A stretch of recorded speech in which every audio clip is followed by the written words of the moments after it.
French defense minister suspended, adding however that Ukrainians, unfortunately, have learned to fight this war for 3 years now and know how to stockpile.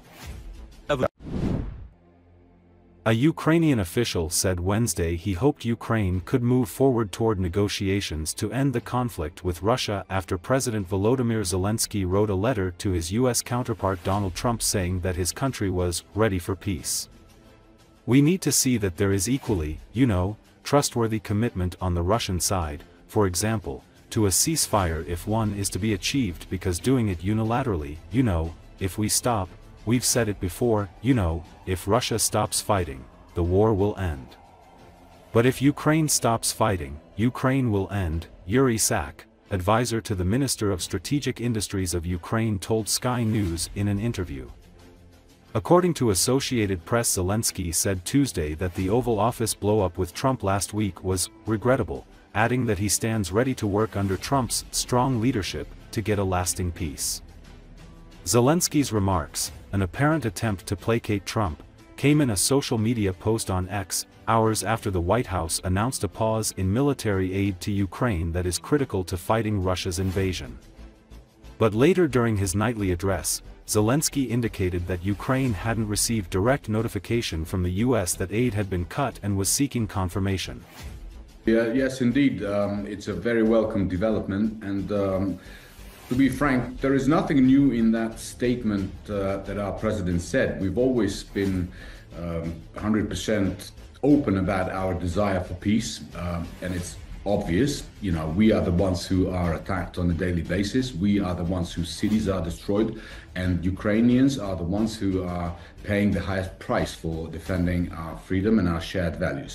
So, of course, that fiery exchange, as you referred to it in the Oval Office, that was very unfortunate, and this is what President Zelensky said in his letter, and we are hopeful that the emotions can be put aside and we will move forward now in terms of progressing in this negotiating process. One thing that has to be stressed, and it's very important, is to see now, as they say, it takes two to tango. So we need to see that there is equally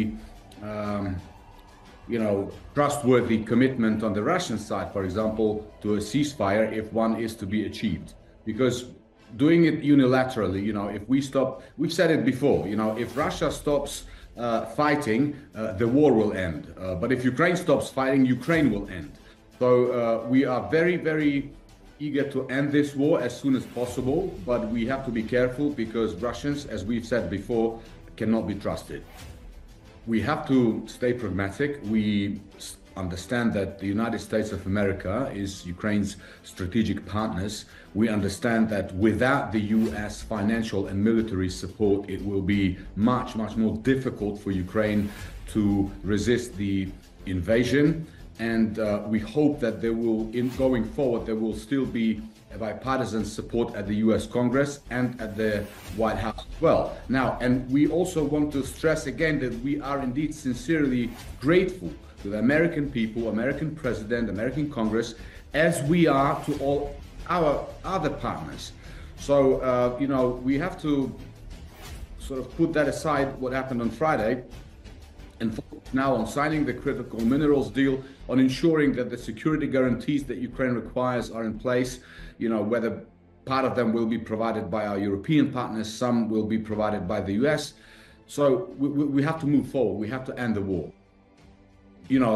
Bringing this critical minerals deal into this equation was actually our idea. We've included that in our victory plan in 2024, and President Zelensky was the one who actually announced it. So, of course, we are very eager to sign a deal that will ensure equal partnership and investment opportunities that will benefit both Ukraine and the United States of America. But I will stress, there is no point in signing any deal of economic nature unless there are security guarantees in place, because show me an investor who would be willing to invest capitals in a country which can be reinvaded anytime. So they need to go together, the critical minerals deal and security guarantees, and that's the most rational way forward. We are all united by this understanding that this is the war for our survival. This is an existential threat to us, and we are driven by hope that a just and lasting and enduring peace can be achieved thanks to our partners. This is why all Ukrainians understand that the most important thing for us now is to preserve the transatlantic unity, because that is what the Kremlin is afraid of. From day one of this large-scale invasion, they knew for as long as Ukraine is supported by our partners, Russia stands no chance of achieving their objectives or conquering Ukraine. So we have to stay united, we have to stay strong, and we have to stay optimistic.